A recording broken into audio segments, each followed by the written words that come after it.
Tenemos un grupo importante, pero al mismo tiempo íntimo, así que podemos ir haciendo una conversa. Y me gusta mucho eso. Nos enteramos ayer que están de vacaciones, así que esto vale doble. Les agradezco mucho. Y quería contarles un poco mi historia y relación con ustedes y con este encuentro hoy. Estuve 4 veces en Colombia, esta es la quinta, en Bogotá en el 2017, en el RAP. Luego pude visitar Cali, la Universidad Javeriana, en el 2018, luego vino la pandemia. Y justo antes de la pandemia estuve en Cartagena, en una cátedra UNESCO, y la semana pasada en Montería, aunque fue virtual, aunque está acá cerca, todavía no había llegado. Y hace tiempo teníamos conversaciones de visitarlos. La Universidad del Norte, se lo digo quizás para los que están acá, los estudiantes de pregrado, etcétera, que no lo saben, se los cuento, es una universidad muy reconocida a nivel nacional e internacional, es una universidad fuerte en el mapa de los estudios del lenguaje, lingüística sistémico-funcional, didáctica de la escritura. Voy a nombrar a 3 colegas nomás con quienes tengo vínculos, algunos más cercanos y otros de hace mucho más tiempo, como Gillian Moss, por ejemplo, primera persona que me habló de esta universidad hace mucho, más de una década, Teresa Benítez, Lina Trigos, que pude conocer personalmente hace poco, ayer, y a Jesús Guerra y su equipo, a Sergio, a otras personas que estuve conociendo estos días y me dio mucho placer y realmente han sido muy hospitalarios y les agradezco mucho. Así que, y se siente, se nota el ambiente en el departamento de español, se nota la camaradería, el vínculo y me gusta mucho ver eso. Y que eso explica en buena parte esa productividad, me parece, y ese posicionamiento.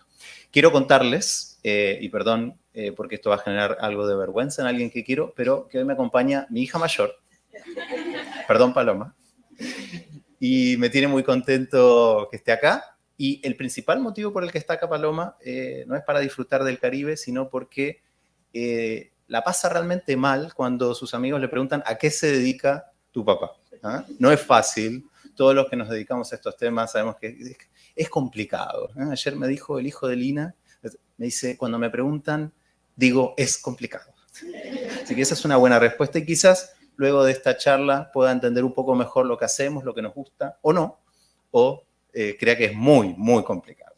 Bueno, entonces les voy a contar un poco lo que vamos a hacer hoy y me permito citar ahí palabras de Jesús. ¿Por dónde está Jesús? Allá está, ahí entró justo. Yo le comenté a Jesús ayer que nunca en ningún congreso me habían dicho de manera tan específica lo que tenía que hacer. Jamás. No sé si les suena esto. En cierta personalidad, metódica, ¿cierto? Y tengo que aclarar otra cosa. Nunca había estado tan de acuerdo con lo que me pedían. Así que Jesús, o sea, él puede dar fe. Había otras personas copiadas. No cambié ni una coma. Y fíjense, el objetivo de la charla, cito a Jesús, es el siguiente. Esta charla podría centrarse en su visión de la escritura a lo largo del currículo, indicando su posicionamiento frente a los debates en el campo y posibles ejemplos significativos de WAC en Latinoamérica. Así que eso es lo que vamos a hacer, ¿no? Al pie de la letra, porque me gustó mucho como desafío. Esta presentación no la he presentado antes, a veces nosotros reciclamos, ¿cierto? Las presentaciones, no es el caso, así que puede que haya faltas de ortografía, errores de diseño, les pido ahí contemplación al respecto. Y vamos a hacer 3 cosas en una hora aproximadamente, quizás un poquito más. Definición, origen y principios que sustentan esta perspectiva. Ahí se va a aparecer un poco una clase, les pido disculpas, con mucha información para tener claro dónde estamos parados. Luego, algunas variables, estrategias y diseños en relación con escritura a través del currículum. Y finalmente vamos a hablar de ciertas fuentes para seguir la conversación, para que no sea una conclusión, un cierre, sino más bien una invitación a leer lo que más les haya interesado. Hay con códigos QR para que se descarguen libros, etcétera, y puedan explorar lo que les parece más interesante. Entonces vamos a empezar definiendo qué es escribir a través del currículum. En inglés, Writing Across the Curriculum, o WAC, ¿sí? W-A-C. Básicamente se refiere, y acá estoy citando un libro de Beiserman y colaboradores del 2016, adaptado un poquito, a el interés pedagógico y el interés curricular por la escritura en clases universitarias disciplinares. Eso es clave. Como puede ser clases de historia, clases de ciencias, clases de matemáticas, de sociología, que son distintas de los cursos de escritura, los cursos específicos de escritura. Es decir, lo que estamos haciendo en una perspectiva de escribir a través del currículum es focalizar la enseñanza de la escritura y aprovechar el potencial que tiene la escritura en todas estas asignaturas en cursos cuyos objetivos son la formación disciplinar. Cursos que no tienen como objetivo enseñar a leer y escribir y comunicar oralmente. Hay una ligera diferencia, no nos interesa tanto, pero la quiero mencionar con lo que la tradición norteamericana se llama Writing in the Disciplines o WID, ¿sí? Que es cuando tenemos un curso de escritura, pero un curso de escritura disciplinar, como podría ser escritura en sociología, escritura para sociólogos, para sociólogas. Y ahí es un híbrido, porque es un curso de escritura, pero es un curso específico y anclado en una disciplina.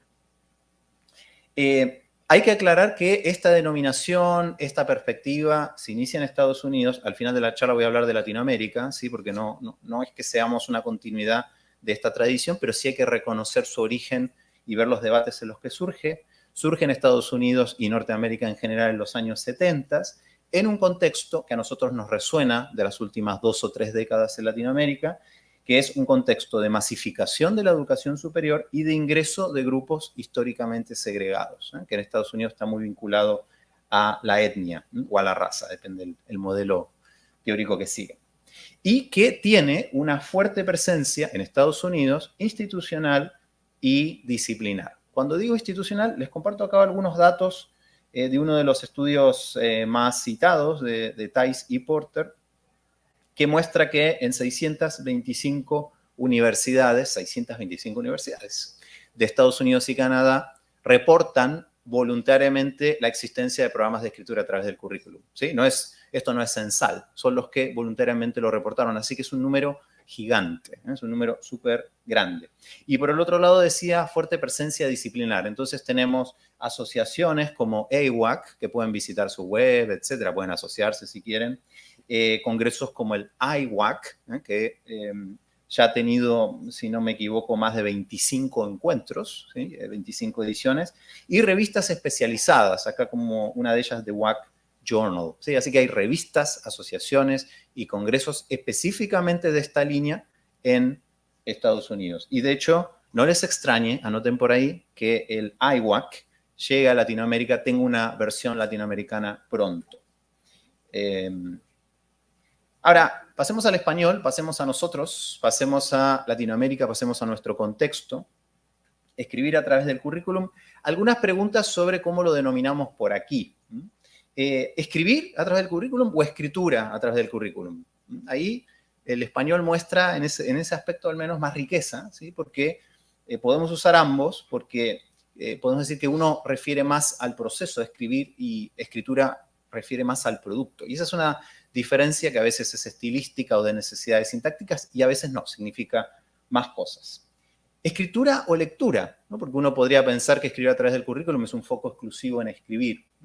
No es así. El foco está más bien en una perspectiva de literacidad que incluye tanto la lectura como la escritura. La elección de escritura es una cuestión de tradición norteamericana que a nosotros no nos resuena tanto. Ayer hablábamos con Lina de la revista Lectura y Vida, 30 años de publicaciones desde los años 80. Nosotros tenemos una fuertísima tradición en lectura. Nosotros diríamos lectoescribir a través del currículum, según nuestra tradición. Pero además incluye la oralidad, incluye la discusión sobre lecturas. Entonces, en realidad hay mucho más diálogo entre diferentes competencias. A través del currículum o a lo largo del currículum, porque el título que me propuso Jesús era a lo largo del currículum. Bueno, ahí parece más una variación dialectal o estilística, una preferencia más local o personal. En inglés se usa across, pero a lo largo me parece que no lo tenemos que perder porque también habla de etapas, más que de una transversalidad horizontal. Currículum o currículo, esto nos trae muchos problemas con los correctores, ahí hay un tema claramente estilístico o dialectal. Y, como decía antes, cuando pensamos en currículum, es decir, asignaturas en un plan de estudios, también tenemos que pensar en un concepto que me gusta instalar y dejar planteado, que es etapas formativas. Se escribe distinto, las necesidades son distintas, tenemos investigaciones al respecto en primer año que en el último año. Los focos, los géneros discursivos, las necesidades y la especificidad disciplinar varía. Entonces, en realidad, escribir a través del currículum también es escribir a lo largo de las etapas educativas. Un estudiante en primer año va a, en general, tener una demanda de géneros más escolares, pruebas, exámenes, ¿sí? Textos breves, mientras que un estudiante de los últimos años va a tener que elaborar géneros de graduación de gran extensión y gran complejidad. Y eso tiene muchas diferencias en cómo enseñamos y acompañamos. Les quiero compartir esta cita de, muchos lo conocen, de Charles Weiserman. Esa es su oficina, no sé si alguno ha estado, una oficina desordenada, vamos a decirlo así, con muchas tazas de café, hay como una bolsa ahí, se nota, una foto pública, no se la saqué yo, está en internet, y que habla también de su creatividad para cruzar campos teóricos y demás. Fíjense esta síntesis de un artículo que le publicamos en Argentina en el 2016, en español. La escritura, en un sentido significativo, siempre ha estado presente a través del currículum. Esta es una idea genial. La escritura a través del currículum no es algo que se inventó y se trae como novedad, sino que siempre ha estado ahí. Un concepto interesante, así se llama el artículo del 2016. Es a través de la escritura que los estudiantes demuestran lo que saben y entienden, ya sea en biología, en psicología o en humanidades. El movimiento Escribir a través del currículum no espera que los profesores de las diferentes disciplinas se conviertan en docentes de escritura, den clases de lengua o corrijan cada desprolijidad gramatical. Esto es importante y los practicantes que trabajan con profes saben que este es como el primer miedo, ¿no? O desafío. Más bien, este movimiento promueve que los profesores disciplinares involucren a sus estudiantes de un modo más profundo en la labor disciplinar que necesariamente se hace mediante la escritura. Les recomiendo este artículo de una fuente importante en el desarrollo del campo, en español, muy breve y que explica de qué estamos hablando. Vamos a hablar de los profes y estas diapositivas que vamos a compartir ahora, en realidad las incluí porque sé que muchos de ustedes trabajan impulsando este trabajo con profes de las disciplinas. A ver cuánto les resuena. Si les resuena, sonrían, levanten la mano, peguen un grito, no sé. Quejas y malos entendidos que levantamos al trabajar con docentes de las disciplinas. No tengo tiempo para enseñar escritura. ¿Sí? El no tengo tiempo para enseñar escritura se escucha en Argentina, en Chile, en Colombia, en Estados Unidos, se ha investigado en muchos lados. Pero, en realidad, el trabajo sobre la escritura genera mejores aprendizajes, función epistémica, y eso es importante. Debemos tener tiempo para trabajar la escritura porque en realidad facilita el aprendizaje disciplinar, que es lo que te interesa. Segunda queja común. No es mi responsabilidad enseñar escritura. No es mío. Esto es Departamento de Español. No me vengan a mí con estas cosas raras. Pero parte de las competencias profesionales en ingeniería, en historia, en diferentes ámbitos, es saber comunicar según expectativas disciplinarias. Es parte de tu identidad y de las competencias que se esperan, lo que llamamos función retórica. En mi disciplina no importa la escritura. Otra queja bastante frecuente, pero a través de la escritura se construyen, comunican y evalúan conocimientos disciplinarios. Por tanto, sí importa. Soy pésimo escritor o pésima escritora, también lo escuchamos mucho, en personas que rutinariamente leen y escriben textos sofisticados para participar con éxito en la universidad y en las profesiones. Entonces, ahí entre paréntesis como la respuesta, ¿no? a ciertos malos entendidos respecto de... Por supuesto, no le digan que son malos entendidos. Esto es entre nosotros, que no salga de acá. Pero nosotros tenemos que manejar. Y también hay quejas y malos entendidos sobre estudiantes. Y esto tiene otro peso, ¿no? Porque organizaciones y lo que se llama perspectiva del déficit, que es algo que tiene más consecuencias, ¿no? En la vida de las personas. Cada vez se escriben peor. Cada vez se escriben peor. Esto es muy chistoso porque estas supuestas crisis de la escritura, crisis de la literacidad, se anuncian desde al menos el siglo XIX. Hay referencias hasta a los griegos de que esta generación realmente escribe pésimo y la anterior escribía fantástico. ¿Sí? Y en realidad, la parte más política de este aspecto es que suelen vincularse a momentos de apertura de la educación superior a grupos históricamente segregados. Entonces tenemos que tener mucho cuidado con las narrativas de la crisis porque en realidad tienen una perspectiva conservadora, ¿sí? Más allá de que puede que los estudiantes necesiten apoyos concretos. Deberían haberlo aprendido en la escuela, ¿no? Otra queja bastante común que se escucha en muchos lados, pero, decimos nosotros, las demandas de escritura varían y se complejizan según el contexto y según la etapa formativa. Entonces, en realidad, de ninguna manera la escuela me tendría que haber preparado para escribir lo que tengo que escribir en la universidad, pese a que pueda haber brechas o baches formativos, ¿sí? Eso no lo vamos a negar y puede suceder, y nuestros estudiantes, y bienvenido sea, tienen mucha diversidad en sus trayectorias previas, ¿no? Y eso no es un problema, eso es una oportunidad también, trae mucho trabajo, sí, pero es una oportunidad y hay que abrazarlo. Deberían aprender a escribir bien, y claro, y demás. Pero el problema de esa afirmación y malentendido es que no hay una sola forma de escribir, y es una formación a lo largo de la vida. No solo no hay una sola forma de escribir, sino que no hay una sola forma de ser claros. ¿Han leído a Derrida? Se supone que escribe muy bien, ¿sí? No estoy de acuerdo. Bien. Solo se requiere mucha práctica. Bueno, sí, se requiere práctica, pero también se requiere, por un lado, enseñanza, y ahí tenemos responsabilidad nosotros y los docentes, y también oportunidades para escribir. Si no tenemos oportunidades de escritura, entonces en realidad no podemos practicar. Solo se requiere mucha lectura. Este es otro mito que circula mucho. La lectura, ¿sí?, es suficiente para el desarrollo de la escritura. No, la lectura es distinta de la escritura, por supuesto. Si leemos mucho, bienvenido sea, pero no es suficiente. Y acá tenemos algunos saberes, ¿no? Porque recién veíamos ciertos malos entendidos, pero hay saberes en nuestros partners, profes de las disciplinas que podemos aprovechar. Los docentes saben cómo leer y escribir en su ámbito. Decíamos, son lectores y escritores exitosos y de alta frecuencia, pero muchas veces están contaminados, permítame la palabra, por expectativas del escribir bien. Entonces, muchas veces en su expectativa de cómo hay que escribir, reproducen lo que creen que hay que decir, en cierta hipercorrección, y no nos dicen lo que realmente saben. Y muchas veces no nos dicen lo que realmente saben porque carecen del metalenguaje o del metaconocimiento, como dice Thais, como dice Chris Hanson. Entonces, ahí es donde podemos ayudar, ahí es donde podemos dar las palabras y los conceptos para que ese saber se pueda enunciar. Los docentes además conocen géneros discursivos significativos y específicos. Hablábamos ayer con Sergio de un género específico de un profe con el que trabaja, ¿no? Era un informe derivado del trabajo de campo, del cuaderno de campo. Entonces, tenemos que aprovechar eso, pero quizás no sepan cómo transformar ese género complejo en un género epistémico, en un género de formación. Porque nunca el género que uno solicita en aula nunca es igual al género experto. Siempre hay una transformación, siempre, porque está siendo destinado para otra persona, aunque haya, digamos, una ficción de destinatario, porque tiene una función evaluativa, etc. Entonces, hay pequeñas transformaciones y eso hay que saber hacerlo. Y también porque muchas veces dicen, vamos a tomar una prueba y listo, ¿sí? Un trabajo domiciliario y nos quedamos con eso.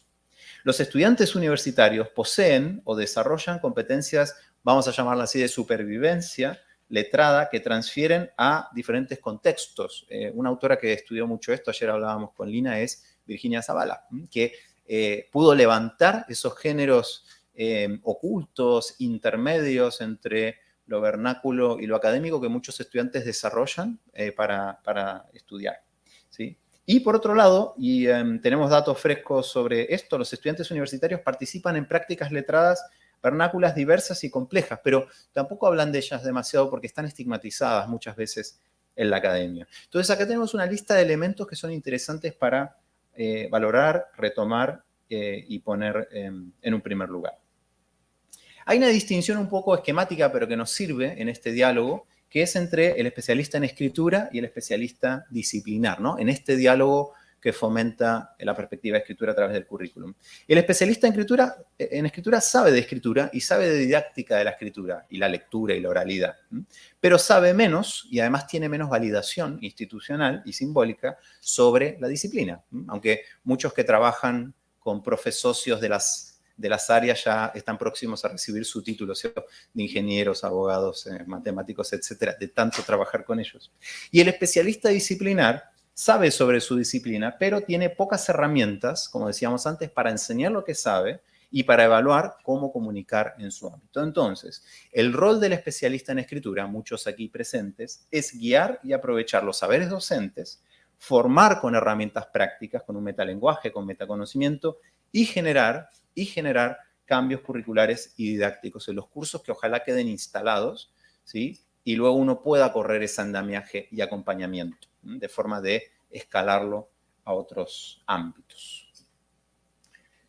Bueno, ahora, toda esta perspectiva, esta situación de trabajo con los profes, este movimiento de escribir a través del currículum, está sustentado en una serie de principios, unos principios respecto de la escritura, la enseñanza, la participación letrada, etc. Entonces, lo que voy a hacer ahora es compartir con ustedes, ¿sí?, una serie de principios o presupuestos teóricos que están inspirados en un artículo excelente de Chris Hanson del 2015. Pero no es exactamente lo que él dice, pero está un poquito adaptado, como decía. Después les voy a dar todas las referencias en particular para que se las puedan descargar, que me parece interesante para que también nosotros tengamos en nuestro libro de trabajo en escritura a través del currículum. Y me voy a tomar un minuto para tomar una botella de agua.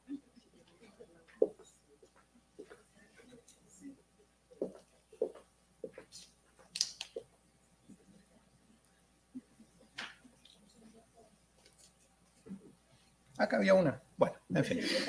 Ok, ahora tengo 3. Entonces, primer principio, escribir es una actividad disciplinar y situada. Me gustaría ahí que se hagan la pregunta respecto de cuán de acuerdo están con esto, o cuánto lo sabían, o cuánto lo habían formulado así, o cuánto no están de acuerdo. Está muy estudiado esto, lo sabemos, hay evidencias, variaciones de géneros, estilos, estructuras, voces, léxico, etc. Y lo importante es que estas variaciones no son pura normativa, sino que tienen que ver a las maneras de construir conocimiento en cada ámbito. Hay una motivación epistemológica y cultural. Y al mismo tiempo, los estudiantes no conocen buena parte de estas formas de escritura y de estos supuestos epistemológicos y culturales. Quizás algunos sí, privilegiados que vienen de entornos letrados o vinculados a las carreras que estudian, ¿no? Pero no son así todos nuestros estudiantes ni la mayoría. Entonces, esto, por supuesto, es uno de los presupuestos a la base de lo que decíamos antes, ¿no? En segundo lugar, escribir es una actividad social y retórica. Es una actividad que se inserta en nuestras formas de participar en sociedad y también tiene que ver con factores comunicativos, de ajuste por audiencia, etc. Escribir es participar en una negociación dentro de una comunidad de práctica o dentro de una comunidad disciplinar. Y sucede, sin embargo, que los docentes con frecuencia, los docentes de las disciplinas y los de lenguaje también, piden escritura más escolarizante y descontextualizada con un fin puramente evaluativo, a pesar de ese rol clave que tiene en esa negociación en la comunidad. Entonces, nosotros como profes tenemos que animarnos y tenemos que hacer que otros se animen a pedir escrituras significativas y situadas en la disciplina, adaptadas a fines pedagógicos, siempre hay una adaptación, y ojalá diversas, ojalá variadas en audiencias y en propósitos, ¿sí? No escribamos tanto para el profe, no escribamos tantos géneros escolares. Digo con frecuencia, hagamos un pacto acá, por 2 años, no pidamos ensayos, ¿puede ser? 2 años, después volvemos.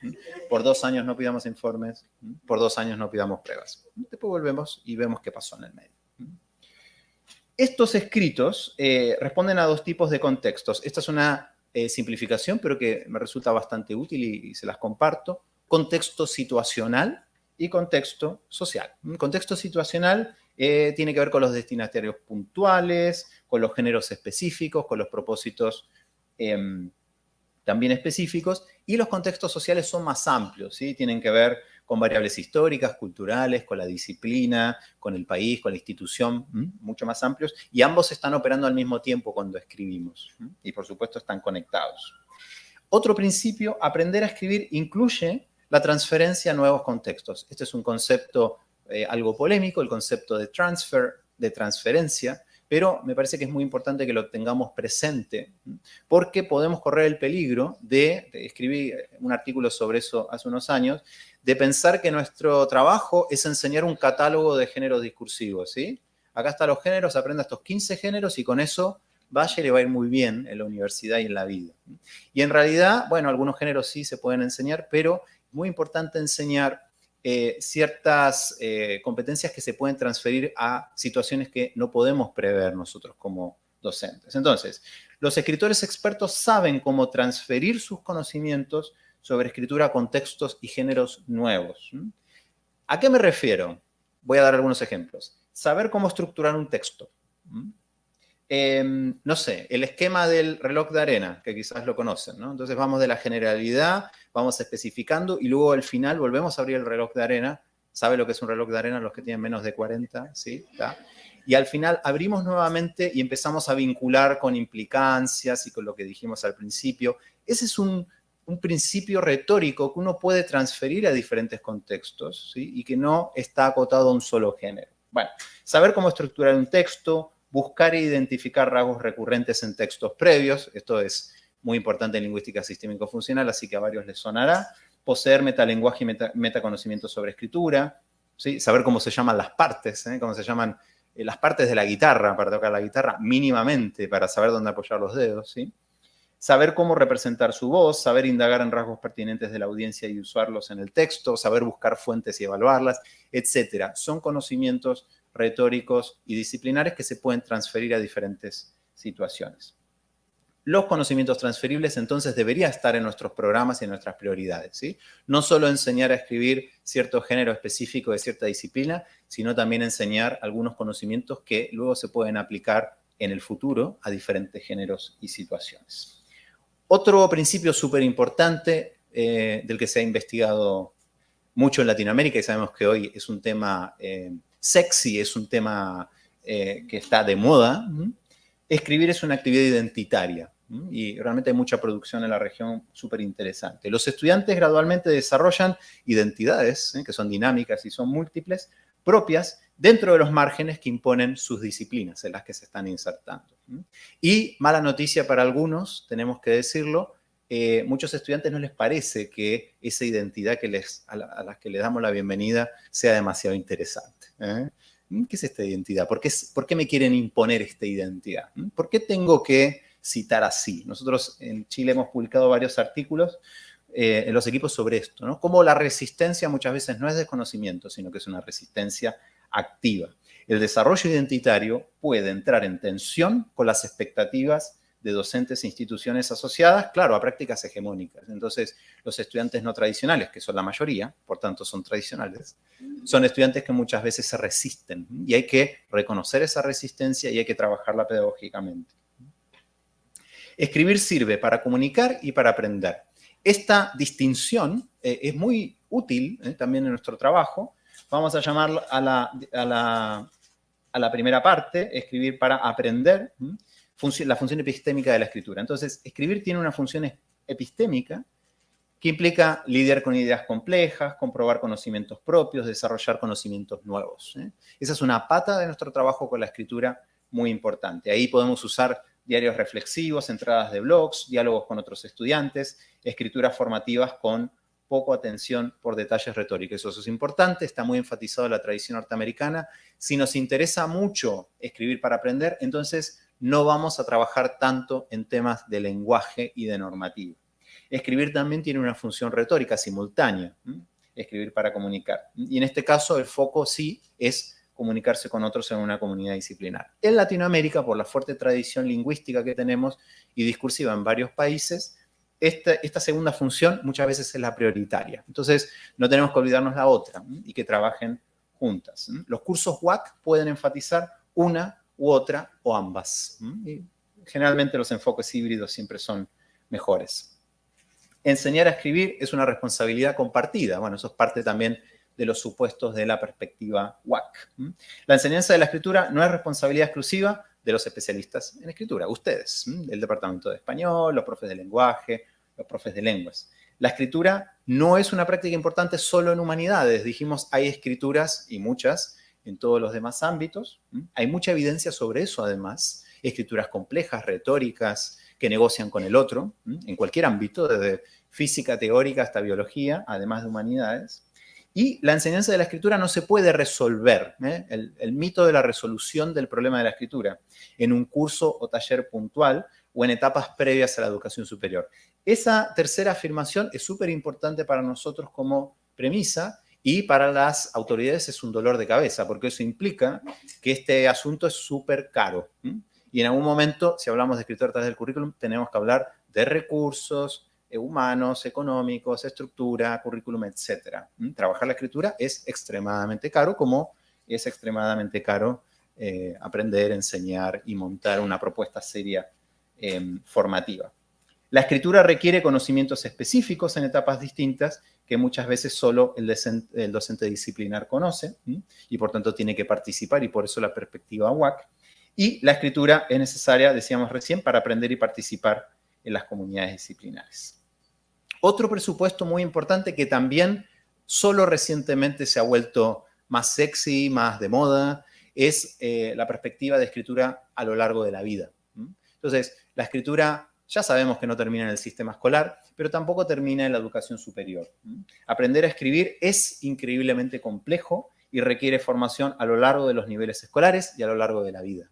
Y nosotros que se supone que hemos escrito mucho y estudiado mucho, seguimos aprendiendo a escribir cosas nuevas, ¿cierto?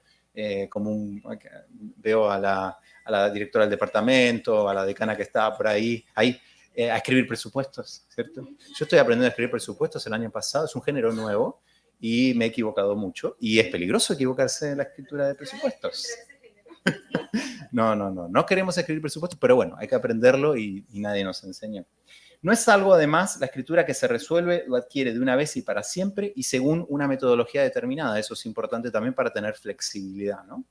Y las propuestas de enseñanza deben focalizarse en necesidades y oportunidades estudiantiles según la etapa y nivel de desarrollo. Entonces, un estudiante, les decía antes, de primer año no necesita lo mismo que un estudiante de cierre, de titulación. Otro presupuesto súper importante, y hablábamos algo antes cuando hablábamos de informes y ensayos, las denominaciones, los nombres de los géneros discursivos esconden grandes variaciones. Entonces, cuando hablamos con un profe y nos dice, yo les pido un ensayo, eso no nos dice nada, nada, ¿sí? Un mismo género discursivo, ensayo, informe, apunte, prueba, resumen, tesis, para mencionar algunos especialmente diversos, puede variar enormemente entre estudiantes, docentes, instituciones, disciplinas, países y lenguas. Recuerdo una anécdota, en Argentina los estudiantes de pregrado escriben muchas monografías, ¿sí? Varias a lo largo de su carrera.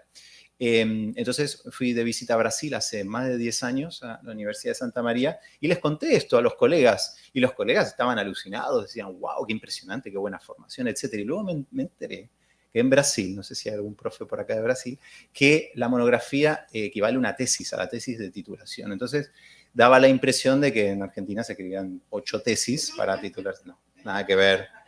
Nada, ¿sí? Entonces, pero era la misma denominación y nadie preguntó, nadie decía, pero no, se llama igual, debe ser igual. Es necesario entonces elaborar, explicitar y acordar las expectativas y pasos necesarios para elaborar un género discursivo y no usar expectativas o bibliografía previa. Por favor, escápenle a esos libros que se venden por ahí, algunos los escribí yo, pero escápenles igual, que dicen cómo escribir un ensayo, cómo escribir una monografía. De hecho, tenemos un libro del 2014 que dice cómo escribir una monografía. Si lo lee un profe brasilero, no va a entender nada, ¿sí? Entonces necesitamos respuestas locales, siempre.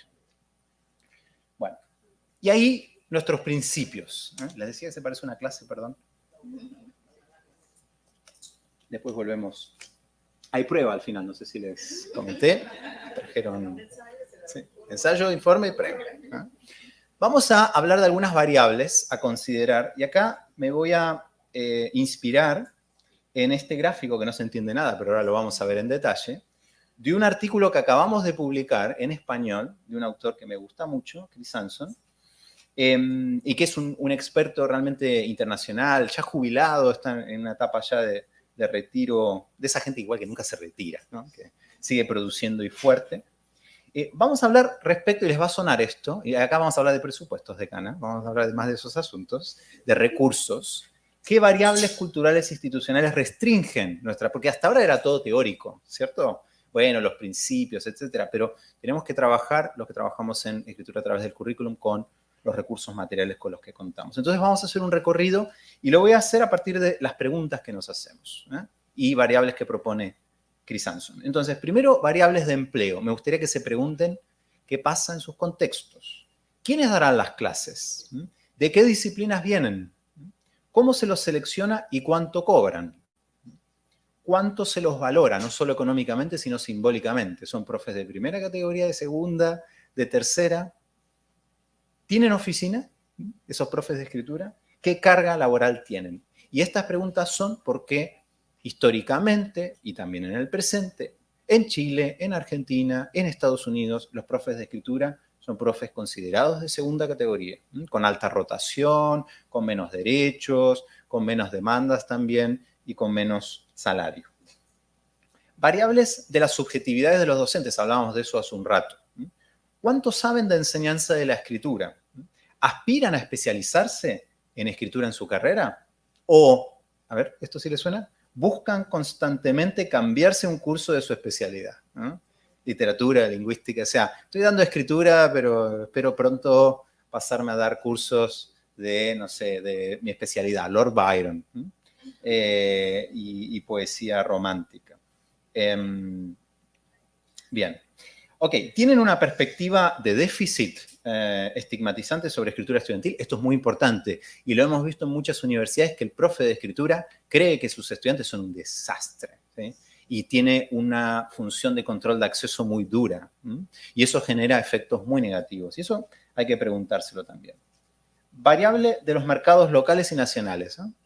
¿Qué disponibilidad de docentes de escritura hay en la región donde vivo, la ciudad donde vivo, la universidad donde estoy? ¿Qué nivel de rotación y retención docente tiene la universidad? ¿Y qué tan atractiva es la universidad para trabajar? Eso es muy importante. Entonces, ¿quiénes vienen a las entrevistas, ¿sí? A los concursos que abrimos? Y todo eso va a impactar en mi diseño. No es solo teoría, no es solo principios teóricos.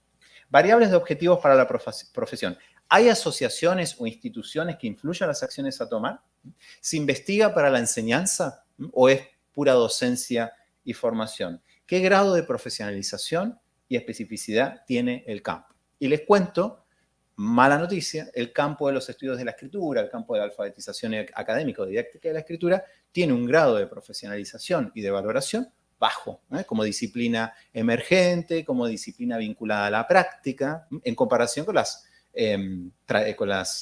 disciplinas más tradicionales. Así que ahí también hay un trabajo para hacer. Variables de la experiencia estudiantil. ¿Qué diversidad étnica y social existe en estudiantes y en docentes? De los dos grupos. Eso es súper importante para ver qué propuesta hacemos. ¿Quiénes asisten a los cursos de escritura? ¿Son cursos remediales donde asisten algunos que son identificados como con carencias o son cursos transversales y curriculares? Eso cambia completamente la conversación. ¿El currículum es más bien flexible o es un currículum rígido?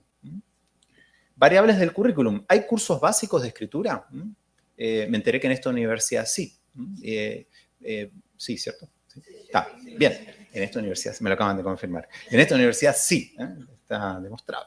Pero en otras universidades de Colombia no es una tradición específicamente colombiana. Mientras que, por ejemplo, en Argentina, los cursos de primer año son un estándar, están en casi todas las universidades. Pero un centro de escritura con tutores es una rareza, mientras que acá es mucho más frecuente. Entonces, ahí varía muchas veces de país y de institución en institución. ¿Se prefiere un enfoque de escritura a través del currículum en función de cursos básicos? ¿Son iniciativas obligatorias o son optativas? ¿Y los apoyos son mayoritarios en pregrado o posgrado? Ahí hay otra variable súper interesante que está apareciendo, porque en Latinoamérica también un tema sexy y de moda de investigación hoy es la escritura en posgrado. Sobre todo en los últimos 5 años, 10 años se ha instalado y también se está instalando que haya cursos de escritura obligatorios.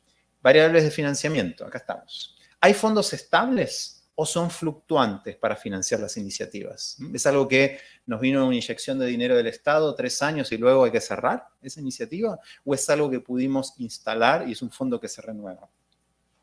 ¿La institución tiene fondos suficientes para iniciativas caras e innovadoras? Montar propuestas de escritura es extremadamente caro. ¿Solo se pueden costear algunos cursos y asesorías puntuales? ¿La persona que decide sobre fondos sabe de didáctica de la escritura? También es importante. Variables de control. ¿Hay restricciones de acreditación externa? No sé cómo es eso en Colombia, en Chile es terrible. Y muchas veces proponer iniciativas curriculares innovadoras es muy difícil porque la Comisión Nacional de Acreditaciones viene y dice, ¿esto qué es? ¿Sí? No, le bajamos la acreditación, ¿no? Las decisiones las toman directores de programas o se toman afuera, un vicerrector, vicerrectora, como se llama en cada país. Las iniciativas dependen de una facultad, de una unidad más transversal, una dirección de pregrado sería en algunos países, o es más local. Acá, por ejemplo, por lo que me han contado, está más localizado en el Departamento de Español. En otras universidades esto depende de rectoría o de unidades más transversales. Y eso cambia también la conversación. Somos pares, venimos de arriba, nos reconocen, nos abren la puerta o no, ¿sí? Cada docente adapta su curso o preferimos un diseño centralizado para que más o menos todos los estudiantes tengan una experiencia parecida, ¿sí? Acá muchas de estas dicotomías no es que una es buena y otra es mala, sino que tiene que ver con las preguntas que nos tenemos que hacer para luego tomar y hacer los diseños. Fíjense que en el fondo el mensaje acá es que las iniciativas de escritura a través del currículum en la Universidad del Norte van a ser diferentes a cualquier otra universidad, porque estas variables se van a ir contestando de manera distinta de la universidad de enfrente, o la universidad de otro país, o de una universidad que nos guste mucho, su modelo, etcétera. No podemos tomarlo y replicarlo nomás, tenemos que hacernos estas preguntas y adaptarlo.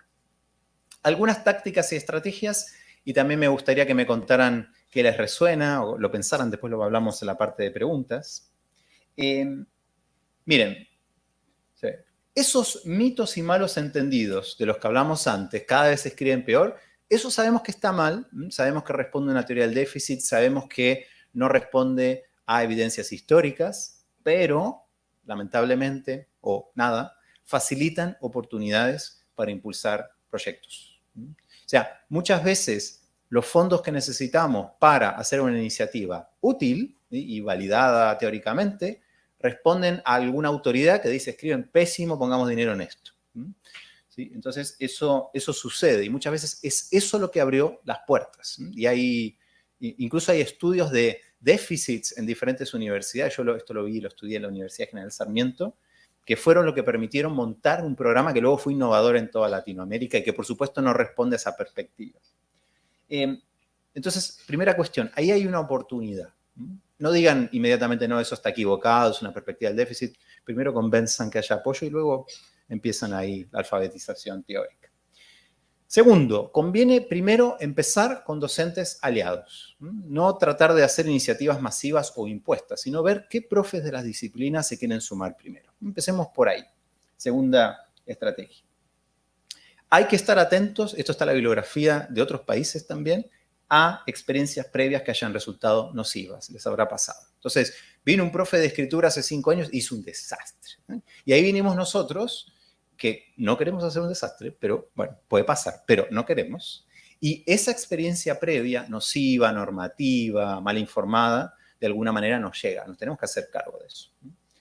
Bueno, así que atentos a eso como para discutir.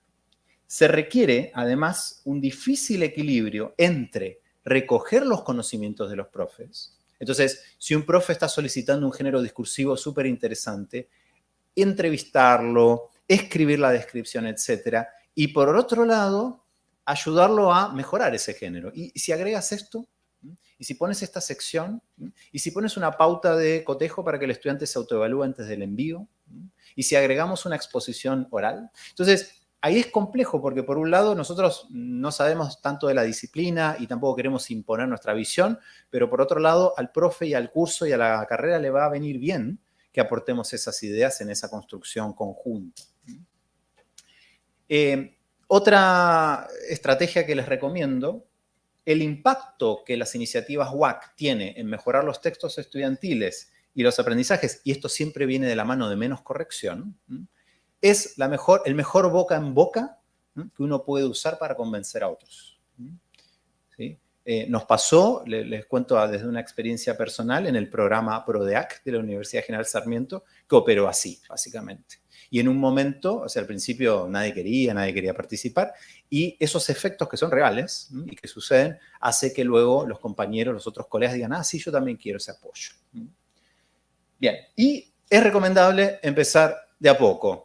Small, start small. Empezar de a poco porque esto, como les decía, es caro, es complejo y tiene grandes desafíos de continuidad y sustentabilidad. En ese sentido, es importante recoger evidencias de impacto. Esto suena un poco tecnocrático, pero lo tenemos que hacer.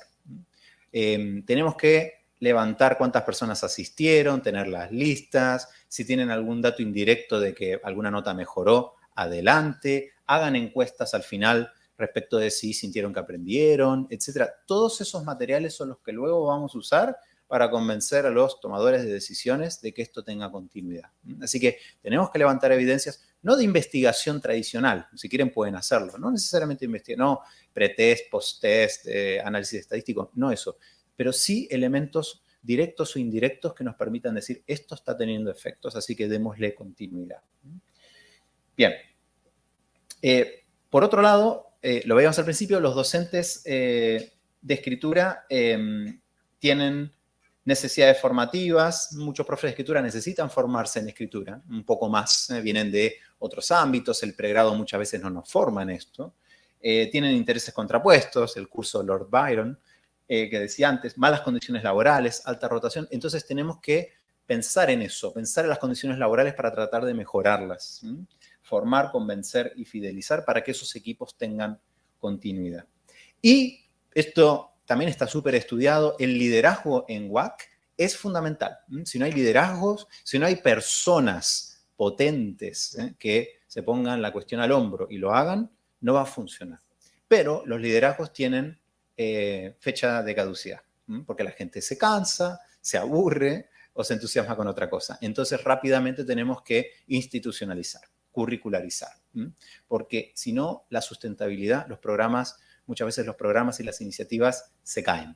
Cuando esa persona se va, la contrata a la universidad de enfrente, se jubila, lo que sea, el programa cae. Entonces tenemos que pensar rápidamente cómo institucionalizar y hacer que eso tenga continuidad. Bueno, vamos a, ya la última parte, hablar de diseños. Les decía, esto es un gráfico que publiqué en el 2021, simplemente para que lo veamos. A través del currículum significa una horizontalidad de áreas, de carreras, de subdisciplinas, pero también tenemos que estar atentos al eje que llamaría vertical a través de la formación y también en cada asignatura, ¿no? Porque la forma de ir aprendiendo a través de la asignatura, las instancias de escritura no pueden ser solo al final, solo al principio, sino que van a tener un diseño de distribución dentro de la asignatura. Y lo mismo, posgrado, pregrado e incluso sistema escolar, sobre todo educación media, tiene una función y hay bibliografía y experiencias de escritura a través del currículum en educación media. Bien. Por otro lado, y me voy a detener un poco en este gráfico que me gusta mucho, y muestra el tipo de iniciativas, grosso modo, que existen, ¿no? Algunas WAC, las que están circunvaladas, y otras que aparecen más al principio. Por un lado, tenemos experiencias de trabajo con la escritura fuera de la carrera, y que son menos específicas disciplinares, como los cursos de primer año de competencias básicas, muchas veces transferibles, escritura de un primer género académico, muchas veces registros de transición, como el discurso periodístico, ¿sí? Y entrar de a poco algunas variables de la escritura científica. También ciertos objetivos de desarrollo de la escritura. Luego, cuando nos metemos en la carrera, tenemos los cursos de escritura intensiva. Voy a detenerme un poquito en esta idea, que son clave en WAC. Eso significa, los Writing Intensive en inglés, significa cuando analizamos un plan de estudios y decimos, estos 4 cursos son fundamentales. Entonces, en estos 4 cursos voy a poner más ayudantes, voy a hacer cursos más pequeños, ¿sí? Y voy a hacer una asesoría, de forma tal que ahí, sí o sí, se trabaje escritura a fondo. Y eso implica también presupuestos, ¿sí? Fondos, etcétera, y una decisión curricular estratégica. Esos son los Writing Intensive. También que pongamos algún curso de Writing in the Disciplines, ¿no? Por ejemplo, comunicación escrita para ingenieros, un curso específico de escritura curricular en la carrera. Y luego tenemos programas transversales, por ejemplo, las asesorías docentes, asesorías a profes, los centros de escritura como los que hay muy populares aquí en Colombia, donde el estudiante llega y pide una consultoría, una reunión y trabajan un texto, o los programas de tutorías pares, estos son muy populares en Chile, por ejemplo, en donde a un estudiante se le asigna un tutor y ese tutor hace un acompañamiento, que va más allá de escribir un texto durante 1 hora o 2. Es un acompañamiento socioacadémico, socioafectivo académico, ¿sí? Que acompaña a otras cuestiones también. Pero en el fondo, la idea no es que uno elija, ¿no? Por supuesto va a elegir en función de las posibilidades y tradiciones con las que cuenta, ¿eh? Todas las variables que vimos antes, pero la idea es que en realidad tenemos que tender, aunque sea idealmente, hacia una universidad letrada donde todas estas opciones estén disponibles, ¿sí? Entonces, los cursos de primer año, los centros de escritura, los optativos de desarrollo, los programas de tutorías, todos esos elementos tienen que estar trabajando con la experiencia de la trayectoria estudiantil. Entonces, nuestro objetivo, nuestra meta lejana, nuestra visión, ¿sí? Es crear una cultura letrada como parte integral de la formación. Y en ese sentido, ciertos debates que ha habido en el campo, por suerte ahora no tanto, entre, bueno, el curso de primer año no es bueno, vamos por un curso de tercer año, no, el de tercer año no, hay que hacer un acompañamiento tipo tutoría. En realidad son debates un poco sin sentido, porque lo que necesitamos es ofrecer distintas oportunidades, por un lado, ¿sí? Complementarias, y por otro lado, porque algunas universidades pueden ofrecer una cosa y otras otra, es lo que hay, digamos, es lo que se puede, ¿sí? Y es lo que los recursos me permiten. Bueno, para ir cerrando, uno podría pensar, a partir de esta charla y hasta este punto, que en realidad lo que estamos haciendo es trayendo un saber del norte, ¿sí? Que vamos a aplicar en el sur. Y tenemos que tener mucho cuidado con esa perspectiva, que es una perspectiva colonial, que a veces uno lee en los textos. Entonces, nosotros en Latinoamérica tenemos un desarrollo de los estudios de la escritura en educación superior súper fuerte en los últimos 25 años casi, muy potente, hay muchos trabajos publicados sobre esto. Entonces, tenemos que tener cuidado de adoptar una perspectiva colonialista que dice algo así como, bueno, esto se inventó en Estados Unidos, funciona fantástico, está todo bien, y lo vamos a aplicar acá y nos va a ir fantástico igual. Porque no es así. Y voy a mencionar algunas diferencias, ¿no? Importantes en nuestro contexto, generales, ¿no? Por un lado, en Latinoamérica en general tenemos carreras altamente especializadas desde el principio. Y es una diferencia muy fuerte con el modelo norteamericano, donde es una formación mucho más generalista, flexible, con ciertos énfasis, y en realidad la formación dura, fuerte, se da más bien en el posgrado, los pregrados son cortos. Nosotros en Latinoamérica tenemos carreras de 5 años, de 6 años o más, en donde podemos tener un curso de alta especialización el año 1. Es una diferencia importante.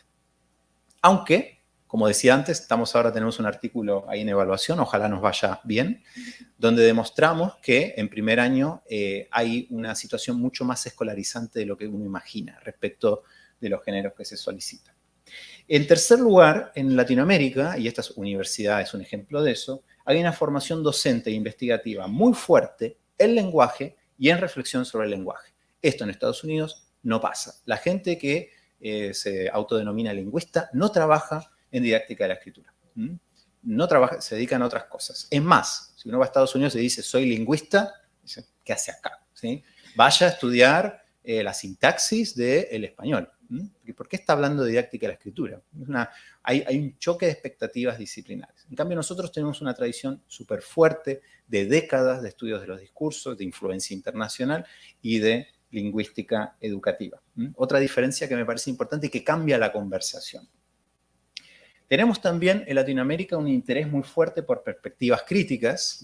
Acá en Latinoamérica, acá nació y trabajó en varios países, además, uno de los autores más citados del mundo, si no el más citado del mundo, Paulo Freire, que, digamos, impulsa una pedagogía crítica, ¿sí? Vinculada a la alfabetización inicial. Entonces, tenemos una tradición muy fuerte, ¿no? De perspectivas críticas, que quizás no es tan común en Estados Unidos. A mí me llama la atención a veces en congresos de Estados Unidos que algunos colegas queridos y respetados no hablan de estudiantes, sino de clientes. Bien, entonces la perspectiva es muy diferente. Y eso también influye en nuestras propuestas. Y eso se da además en contextos de alta inequidad, de vulneración de derechos y al mismo tiempo de una cultura de movimientos fuertes, que hemos visto en los últimos años en varios países, Chile incluido, y en Colombia también, movimientos sociales y de protesta muy fuertes en los últimos años y tradicionalmente, lo cual también cambia la conversación respecto a Estados Unidos. Tenemos una situación de masificación de educación superior y políticas de apoyo estudiantil que es más reciente que en Estados Unidos. Tenemos en varios países opciones gratuitas o de apoyo con becas en pregrado, con base en educación superior, conceptualizada como un derecho. Y eso también es súper extraño, ¿eh? Cuando uno va a congresos en Estados Unidos, esta parte es muy difícil de consensuar y conversar, ¿no? Porque parece que estamos hablando de otro planeta. Y además hay especialidades por países, ¿eh? Permítame esta generalización, pero en Brasil, por ejemplo, el desarrollo de la alfabetización académica y estas iniciativas viene de los laboratorios, lo que ellos llaman laboratorios de segundas lenguas. En el caso de Colombia, es un país líder en centros de escritura con tutores, información de tutores de escritura. Y en Argentina, Argentina es un país líder y pionero en cursos de primer año masivos y curriculares. Entonces, esas realidades también varían mucho las posibilidades de lo que podemos hacer o no. Bueno, acá vendría la conclusión, pero no tengo ninguna conclusión. En realidad, en lugar de una conclusión, me gustaría, para cerrar, compartir con ustedes algunas fuentes. Así que tengan ahí listo su lector de QR que aprendimos a usar en la pandemia. Esto es esta tecnología antigua, pero como que se volvió muy útil en esta época. Y son algunos libros que me parecen súper importantes, la mayoría gratuitos y se los pueden descargar sin problema, para que puedan ahondar. Miren, este es un libro que publicamos en el 2012 en la Universidad de General Sarmiento, quizás lo conocen, y tiene una perspectiva de géneros discursivos y también podríamos decir de lingüística sistémica funcional, que acá es popular. Entonces, ¿qué hicimos en este libro? En este libro nos juntamos, cada profe de escritura, con un docente disciplinar y juntos describimos un género que se pedía en el pregrado. Yo, por ejemplo, escribí con Ana Luz Abramovich, escribí 3 capítulos, pero uno de ellos es con Ana Luz Abramovich, que es una economista, la reseña en economía política. Y es un género que se pedía efectivamente en su carrera y que me dio mucho gusto de escribir. Este es un libro muy importante que publicamos en la Universidad Nacional de Córdoba en el año 2016. Estos 2 libros son de descarga gratuita, que es una traducción y adaptación en el sentido que hay notas al pie explicando algunos conceptos extraños del sistema universitario norteamericano, de un libro de Chuck Beiserman del 2005, que básicamente es un manual breve donde explica todo lo que usted quería saber sobre Writing Across the Curriculum, ¿sí? Entonces, elegimos este libro porque es introductorio, es claro, va punto por punto, y varias de las cosas que compartí hoy con ustedes las robé de este libro. Bueno, este es un libro que también me gusta mucho, que acabamos de publicar, acaba de salir de la prensa, año 2023, que editaron Estela Moyano y Margarita Vidal Lizama. Yo fui el editor de la editorial, el editor asignado. Es un libro en español, publicado en Estados Unidos y open access, una rareza total, ¿sí? Y lo que tiene es un panorama, ¿sí?, de diferentes iniciativas en programas y centros de escritura en diferentes países de Latinoamérica. Y tiene como prólogo ese esquema que les mostré de las variables, que es un artículo fantástico de Chris Anson, que está incluido tanto en su idioma original inglés como en español. Está bilingüe, ahí lo leen como prefieran. Bueno, este es un libro que publicamos en el 2019, que algunos de ustedes me mencionaron y conocen, que es, que yo sepa, el primer manual de oralidad académica en español, escrito en español. Y también es un libro open access de descarga gratuita, y que tiene 2 partes. Tiene una parte para estudiantes, cómo preparar una defensa de tesis, cómo preparar una exposición, cómo escribir un guión, etc. Y una parte para profes, ahí sí es Writing Across the Curriculum, profes que quieren incorporar eso de manera mejor informada a sus cursos. Bueno, este es mi último libro y le tengo mucho cariño y hay unos artículos fantásticos.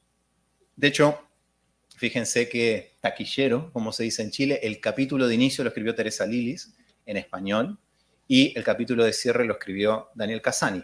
Y son 2 capítulos fantásticos. Y este es un libro de escritura a través del currículum.